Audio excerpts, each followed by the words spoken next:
फडणवीसांच्या नावाला पसंती दिलेली होती राष्ट्रवादी काँग्रेसने, परंतु तरी देखील जातीचा एक समीकरण बघून मुख्यमंत्री ठरवलं जाईल अशी चर्चा आहे। असं काही होणार नाही। असं आहे, 132 आमदार निवडून आल्यानंतर भाजपचा मुख्यमंत्री होणं ही एक स्वाभाविक प्रक्रिया आहे। त्याच्यामध्ये ऑब्जेक्शन घेण्यासारखं काहीच नाही।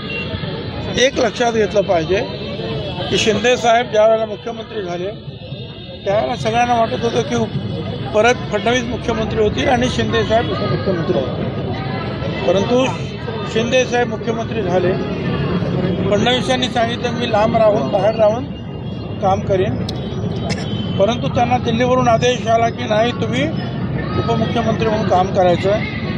फडणवीस साहेबांनी ती सुद्धा नाही म्हटलं तर एक प्रकारची अवहेलना असते, पण ती त्यांनी सहन केली पक्षाचा आदेश म्हणून आणि पूर्णपणे 100% त्यांच्या त्या कामाला त्यांनी झोकून दिलं आणि महायुतीला प्रचंड बहुमत मिळवून देण्यामध्ये रात्रंदिवस त्यांनी काम केलं।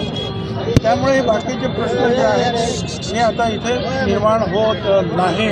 ओबीसी त्यांचे अधिकारावर कुठेही गदा येऊ नये म्हणून निश्चितपणे जे आहे फडणवीस साहेबांनी जे आहे सहकार्य केलेलं आहे, मदत केलेली आहे, शक्ती पाठीमागे उभं केली आहे। म्हणून तर त्यांना जे आहेत काही लोक जे आहेत प्रचंड टार्गेट करतायत। आपण पाहिलं ते होऊ नये म्हणून सगळे निरर्गल जे आहेत भाषा सुरू आहे। याचं कारण तेच आहे की त्यांनी ओबीसीच्या हक्कावर गदा येऊ नये म्हणून काम केलं।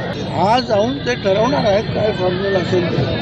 हे स्वाभाविक आहे की भारतीय जनता पक्षाचे 132 आमदार झालेले आहेत, त्यामुळे त्यांचे मंत्री जास्त असणारे कोण राहिले। आणि मला कल्पना होती की याचे जे मतदान जे आहे माझं, जे मला कदाचित 1 लाखावर माझं मतदान जायला पाहिजे होतं मांजरपाडा पाणी वगैरे, परंतु माझं मतदान मला मताधिक्य कमी झालं 27,000। कशामुळे झालं? कारण जरांगेच्या आवाहनाला प्रतिसाद मिळाला, मला मतं मिळाली नाहीत एका मोठ्या वर्गाची। आता मला सांगा EVMमध्ये जरा गडबड आहे तर हा सगळा विरोध बाजूला सारून मला सुद्धा 1 लाख मतं मिळायला पाहिजे होती, माझी मतं काय कमी झाली मग?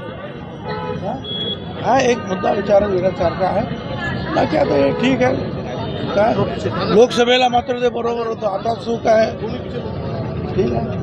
काहीतरी कारणं शोधावी लागतात, कुणाच्या तरी डोक्यावर खापर फोडायचं असतं। EVM एक निर्जीव वस्तू आहे, त्याच्यावर खापर फोडणं सोपं आहे। धन्यवाद।